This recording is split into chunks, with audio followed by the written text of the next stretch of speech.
Okay, so I just realised that in this video I made a promise to you, the viewers, and everyone who is a regular viewer of the Daniel Boland show knows that I never break a promise. I offered you, humbly, a third part to this video in exchange for just 10,000 little likes. Well, you sure held up your end of the bargain, folks, so here's mine. However, as way of thanks, I demand 20,000 likes on today's video. It's not a lot to ask. However, if you can't hit the like button because you're not logged into YouTube because you're one of those crazy tinfoil hat wearing conspiracy theorists who think that YouTube are trying to steal your data, they're not trying to steal it. They're harvesting it in order to sell lovely products to you. All very innocent. If you're one of those wackos, you can't hit the like button for me, I will accept some kind of symbolic sacrifice. A lamb, a neighbour's pet. No cheating now, send me the photos. It reminds me of driving through a neighborhood and it says drive like your kids live here. Now that is a great place to start today's video. Cast your minds back, please, a couple of weeks and try to remember what this event was that Harry and Meghan were attending. Yes, that's right. It was the World Mental Health Awareness Summit in New York, or something like that. And Harry and Meghan, why were they there? Because Archwell Foundation, their foundation, has teamed up with yet another charity thing, like the proverbial flea on the ox that they are. And they're now advocating vehemently for online safety for young people. A noble cause, if ever there were one. And what I loved about what the presenter said there, I'm not sure if you heard it very clearly because there were a few acoustics problems at this particular global event. It reminds me of driving through a neighborhood and it says drive like your kids live here. It kind of reminds me of those signs you see when you're driving through a neighborhood and it says, drive like your kids live here. Now, he said that right after Harry has finished his awe-inspiring tangent. But if the shareholders of these companies can accept that they're going to get a little less profit out of it to make it a safe space, then that would stop the suffering. It couldn't be more apt. Harry talking about anything has about as much effect on the listeners as one of those signs do on a drugged-up teenage sociopath screaming through a residential area in his stolen Ford Fiesta. The people that work at the council, what do they think when they order something like that to be put up? Well, I've done my bit. You're welcome, world.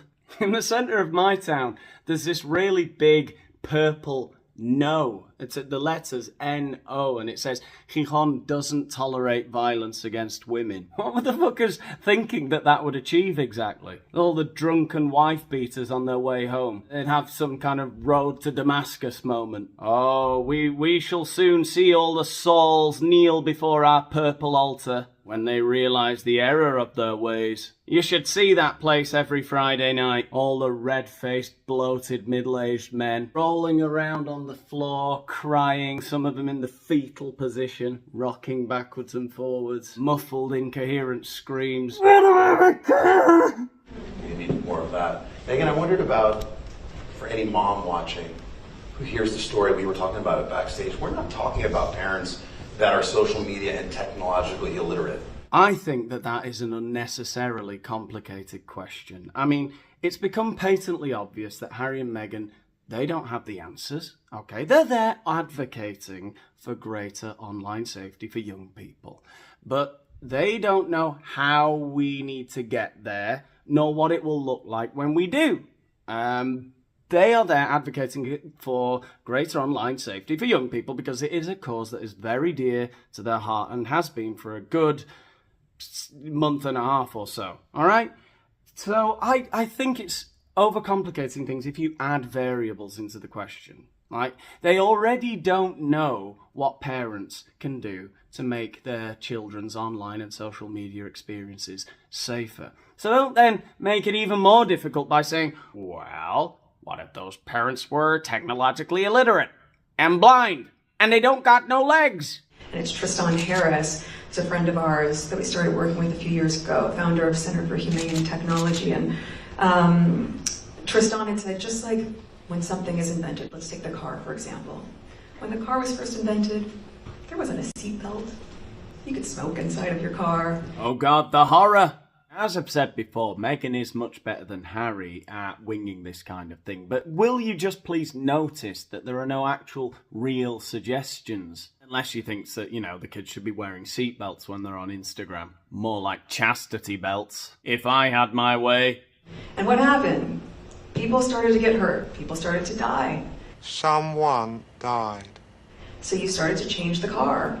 You would put in safeguards so that this new piece of something that is part of our evolution is adapting to keep people safe. Right now, even if you're veering off into the lane, maybe you're getting a little sleepy, it'll go beep, beep, beep.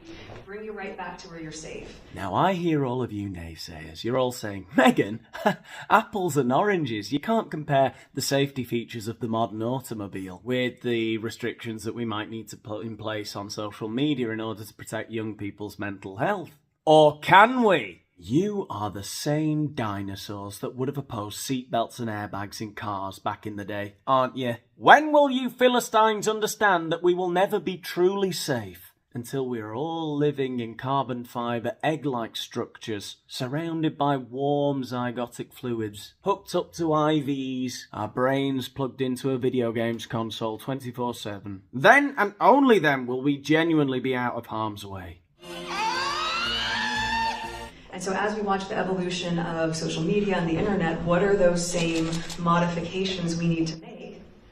Yep, that's what they're asking you.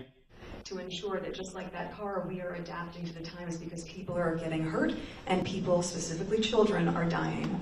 How do we fix that? And I think it will take all of us on so many different levels, from grassroots level, of course, probably to policy, to be able to keep our families and our children safe. Very disappointing. I just hope to God there are no aspiring young grifters in the audience taking notes. Kids' mental health. Like a car? Question mark. Seatbelts. Beep, beep, beep, beep, beep, beep. Lane change. Grass roots. Up to policy. Wait a minute. I think everything has been adapted. Fuck. Harry's ad-libbing again. I think everything has been adapted. About the 10-year point or just after. We are 17 years into this, I think. So the big question is, how come social media isn't being adapted? Right, where are seatbelts? Exactly. I don't like to mention this because it's not important really, is it? But it is odd. When did Harry start to look like this? He did not used to look like this. But again, it's the pushback is, well, you know, you don't really understand. So how can we understand when you're not being transparent? Right. That was Harry's mic drop moment there. And it's the pushback is, well, you know, you don't really understand. So how can we understand when you're not being transparent? Right. I'm not here to defend social media or big tech, but I do find it a tad arrogant when, you know, misinformed half-wits like Prince Harry come along and demand answers from these tech entrepreneurs and boffin engineers who've been locked away in dark rooms since they were 8 years of age learning to program computers, and they demand transparency. How do you expect us to understand when you're not being transparent? It would take literally months for me to explain even the basics to you. And let's face it, communication is not their forte, these people. And you've got Harry like a sort of drowsy Gaston from Beauty and the Beast. I say we kill the beast. Convincing all of the country bumpkins to raise everything to the ground just because he doesn't understand it. It worries me, but I'm also given a lot of hope and a lot of energy by the progress we've made in the past year, being able to have these incredible parents, these survivors of this experience, to share their stories. It allows us to continue to learn, and the more information we have, the more information gathering we're able to do, the more we can have these high-level conversations and try to move the needle a little bit. Now, while I do share Meghan's sentiment in that I too hope that these high-level conversations that she and Harry are having, and they are high-level conversations, I too hope that they can help to move the needle on young people's mental health online. I hope the needle moves, because the needle should be over there somewhere. Basically, the needle isn't where it needs to be right now. I think we can all agree on that. My only concern is that these conversations that they're having are of such a high level that they may alienate the everyman. Lay men and women like you guys that are watching, probably a lot of this high-level conversation is going right over your head. There's a lot of esoteric knowledge and vocabulary being bandied about willy-nilly on stage there. I think it would be helpful to their cause if they could do a lower level conversation, an introductory needle-moving discussion of some kind. Because frankly, I think some of us are feeling a bit lost, a little bit inadequate. I'm not saying I'm going to do anything stupid, right? But it's not exactly helping my mental health watching this. But we all just want to feel safe. You want to feel community, you want to feel connected, especially post the pandemic, but you want to feel safe. And in that, I think so much of it can come down to, if someone is looking for something, please don't feed them the thing that they're not looking for that's going to harm them. If someone is looking for something, please don't feed them the thing that they're not looking for that's going to harm them. Don't understand. I don't understand. The algorithms are very powerful, but I am confident that with more ears and, as my husband said, awareness and visibility on what is really happening, that we can make some significant change together. Well, we're very lucky to get the visibility of you guys. Amen to that. We are very lucky to get the visibility of you guys.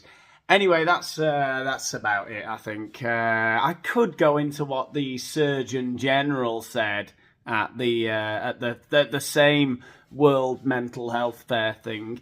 The Sturgeon General, as I call him, with all the caviar he's eating at these flash events. Am I right?